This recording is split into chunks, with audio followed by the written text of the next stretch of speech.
manusia. Kita akan masuk teman-teman sekalian ke dosa.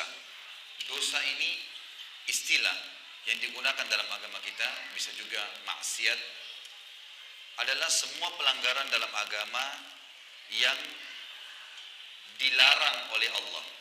Definisi sederhananya. Dan dosa dibagi dua, ada dosa besar, ada dosa kecil. Dosa besar teman-teman sekalian adalah semua pelanggaran dalam agama yang diikuti dengan ancaman berat, seperti laknat, murkah, kecelakaan, siksa kubur, siksa neraka. Jadi kalau misal ada ancaman kekufuran, misalnya kata Nabi SAW, perbedaan dasar antara kami dengan orang-orang kafir adalah sholat 5 waktu.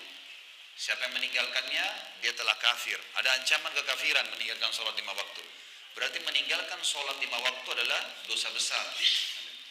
Jadi kalau diikuti ada ancaman-ancaman setelahnya, maka namanya dosa besar. Kalau dosa kecil teman-teman, semua pelanggaran dalam agama yang tidak diikuti dengan ancaman. Seperti misal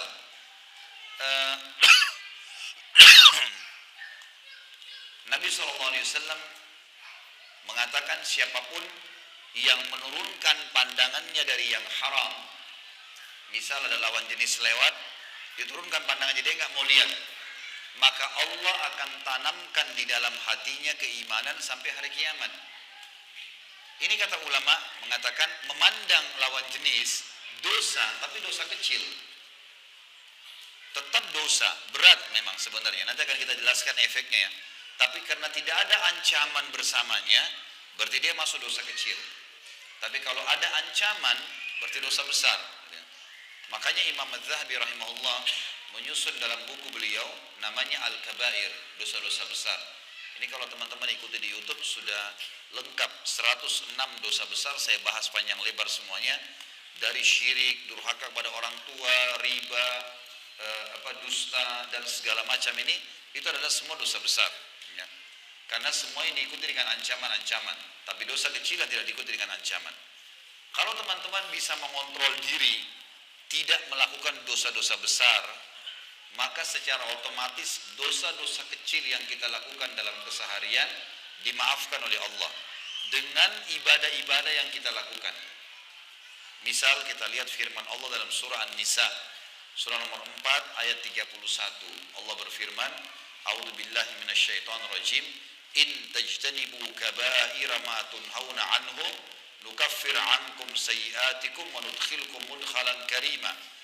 Dan kalau kalian semua menjauhi dosa-dosa besar yang diantara dosa-dosa dilarang kalian mengerjakannya, niscaya kami akan menghapus kesalahan-kesalahan kalian, dosa-dosa kecil kalian, dan kami masukkan kalian ke dalam tempat yang mulia, surga.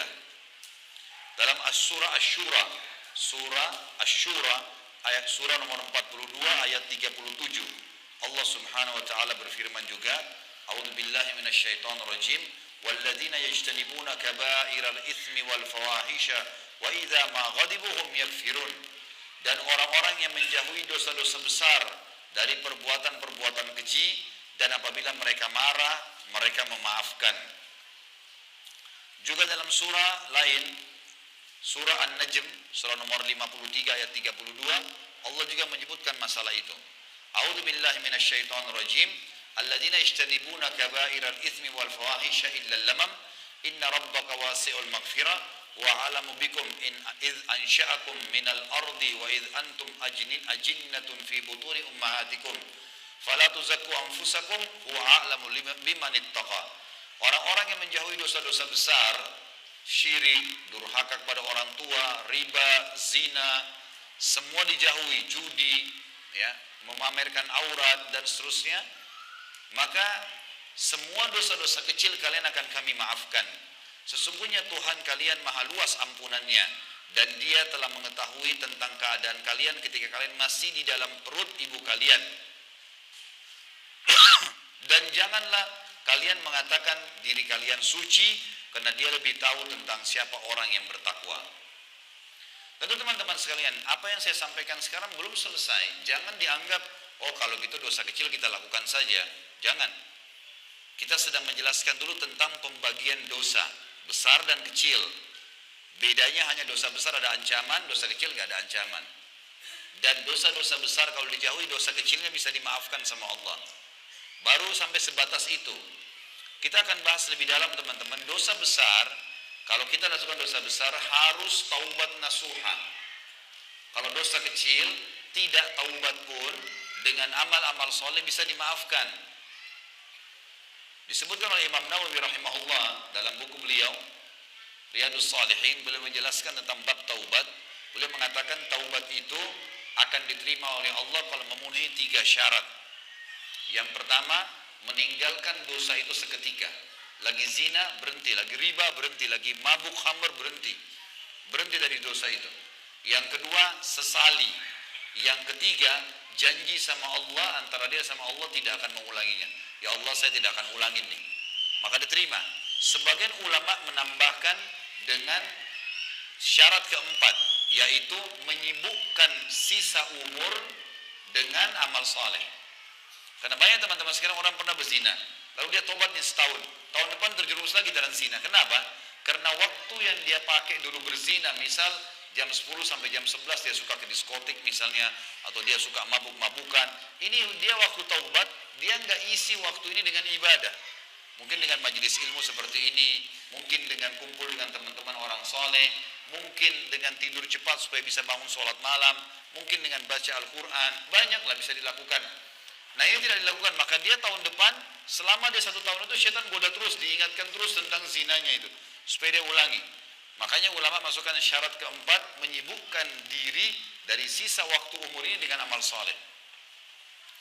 Jadi kalau dosa besar, kalau dosa kecil, boleh dimaafkan dengan kesalahan, dengan amal soleh. Misal Allah mengatakan, ulaika alladzina yubaddilullahu sayyi'atim hasanat. Mereka-mereka itulah yang Allah ganti ya, pahala dosa mereka menjadi pahala. Ada orang yang ganti, orang Allah ganti. Juga dikatakan innal hasanata yudhibnas sayyi'at. Allah berfirman dalam ayat lain, sesungguhnya semua amal soleh akan membersihkan dosa-dosa. Contoh yang lain hadis Nabi SAW. Beliau pernah mendatangkan seember air, minta untuk berwudu. Lalu Nabi SAW berwudu dengan sangat indah.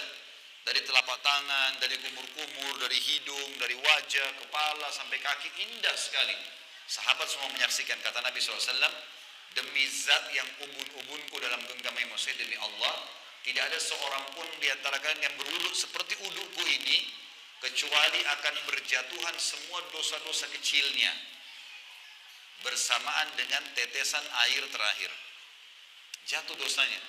Berarti amal soleh apapun, sholatnya, wudhunya, puasanya, bakti sama orang tuanya, baca Qur'annya, akan membersihkan dosa-dosa.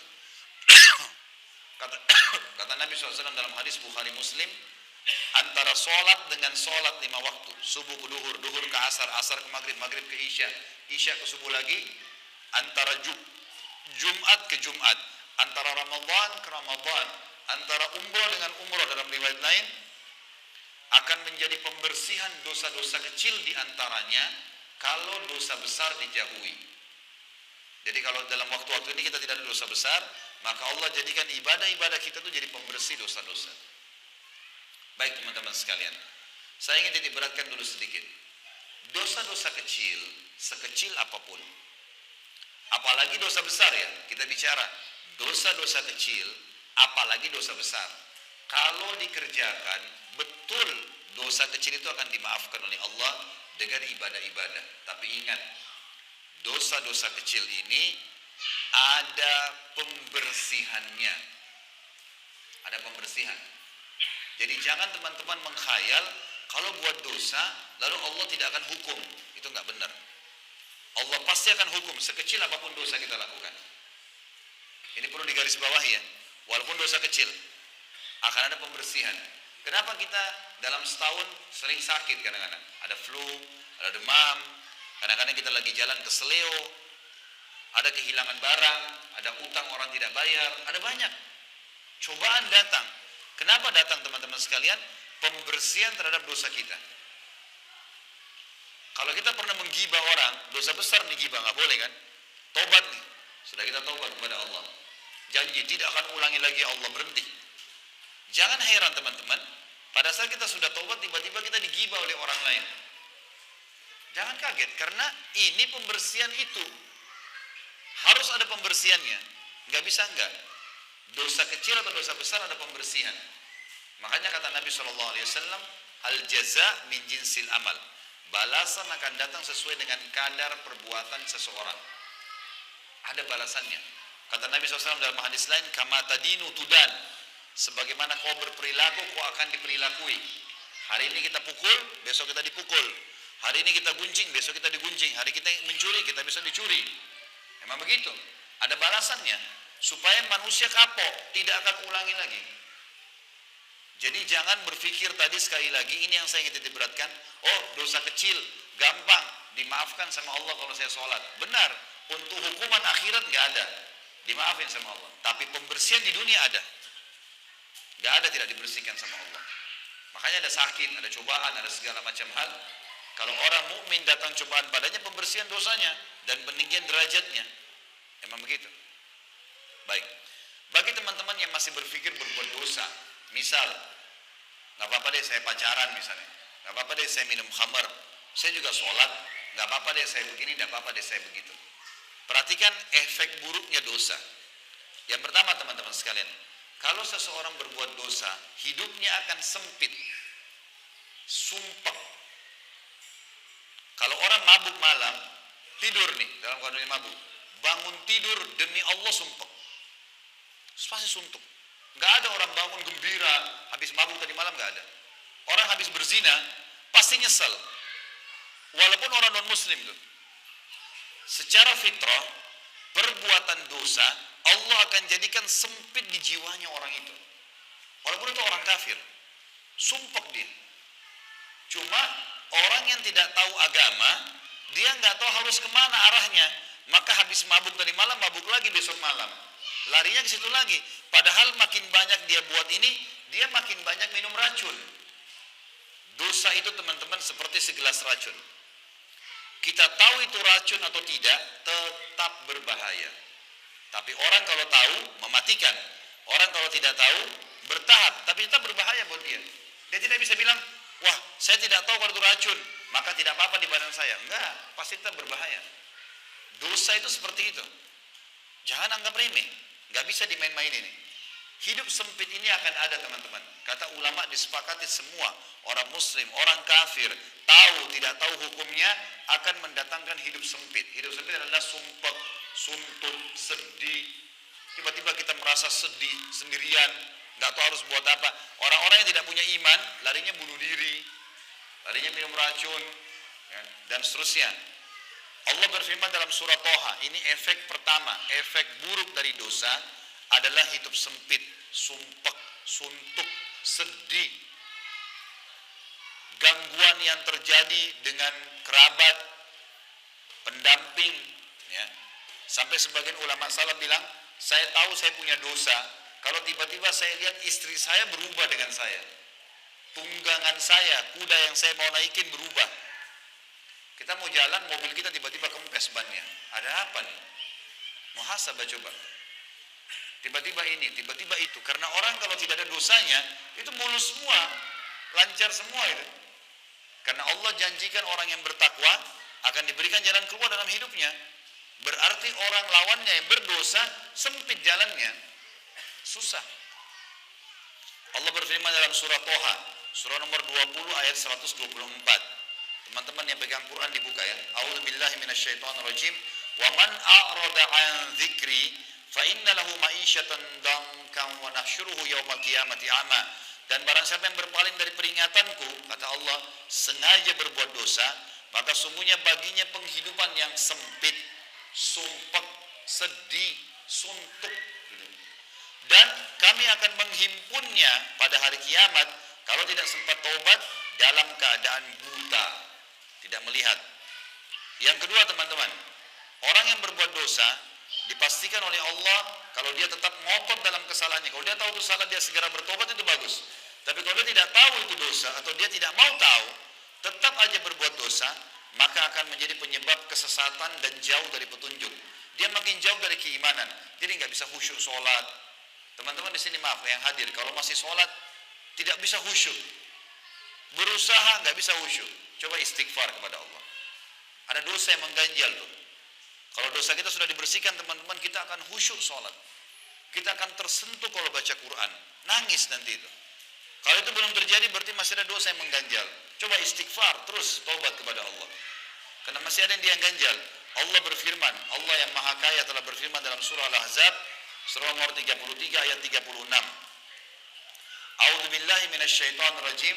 Wa ma kana lil mu'minin wala mu'minatin idza qada Allah wa rasuluhu amran yakun lahumul khiyaratu min amrihim wa may ya'sillaha wa rasulahu faqad dhalla dhalalan mubina.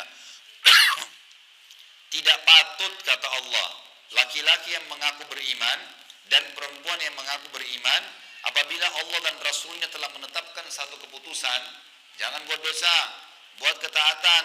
Mereka masih punya pilihan lain. Mereka masih tetap mau melanggar, gak mau patuh gitu. Maka kata Allah, barang siapa yang mendurhakai Allah dan Rasulnya, tetap mau berbuat dosa, dia sudah tahu itu dosa, maka sungguh dia telah sesat dengan kesesatan yang nyata. Sulit dia untuk khusyuk, gak bisa khusyuk, susah.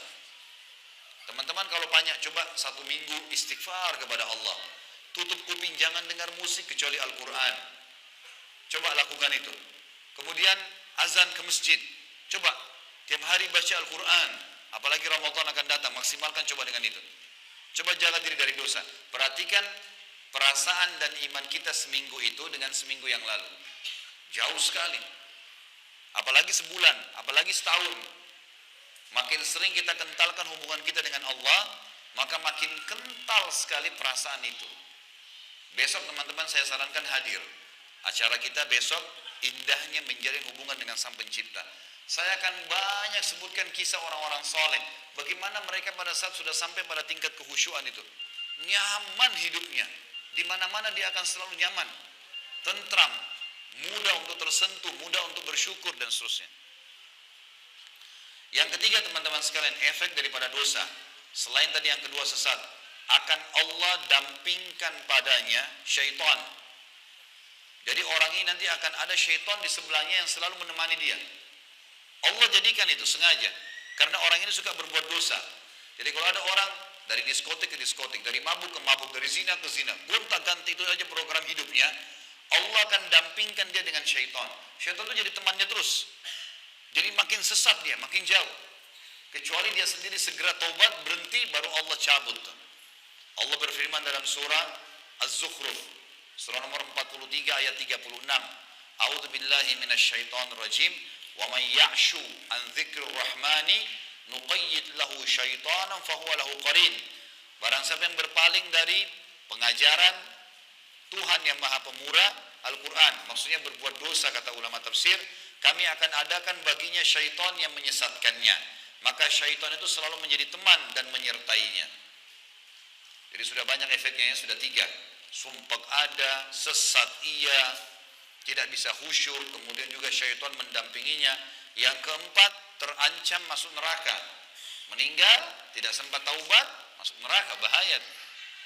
Allah berfirman dalam surah An-Nisa, Allah yang maha keras siksaannya berfirman, surah An-Nisa, surah nomor 4 ayat 14.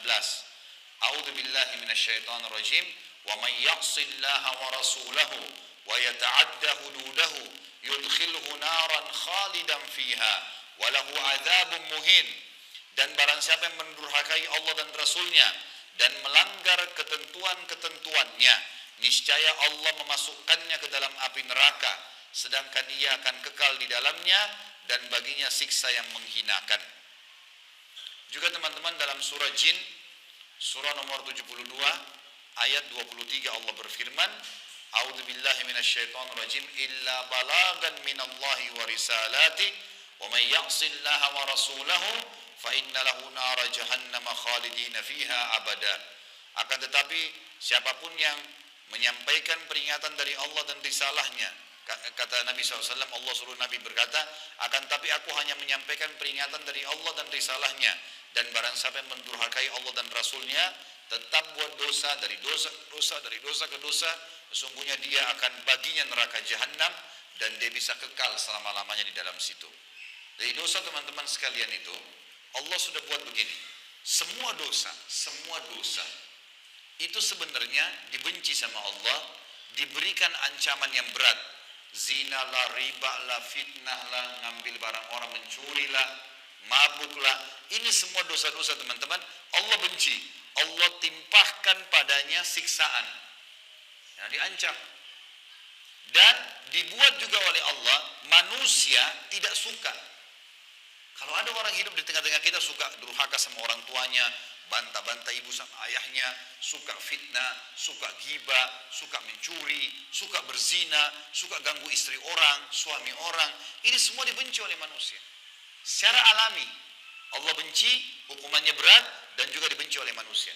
Semua ketaatan, jujur, amanah, tanggung jawab, bakti sama orang tua, semua yang baik-baik, sholat, semua ini teman-teman disuka sama Allah, diberikan pahala yang besar, dan juga disuka oleh manusia. Gak ada orang yang rajin ke masjid sholat, orang suka bantu orang susah, senyum kalau ketemu sama muslim, bakti sama orang tua, lalu dibenci sama orang, gak ada. Semua orang suka dia. Maka kita secara alami kalau patuh sama Allah menjadi orang yang baik. Buruk, maksiat sama Allah jadi buruk. Harus difahamin poin ini teman-teman.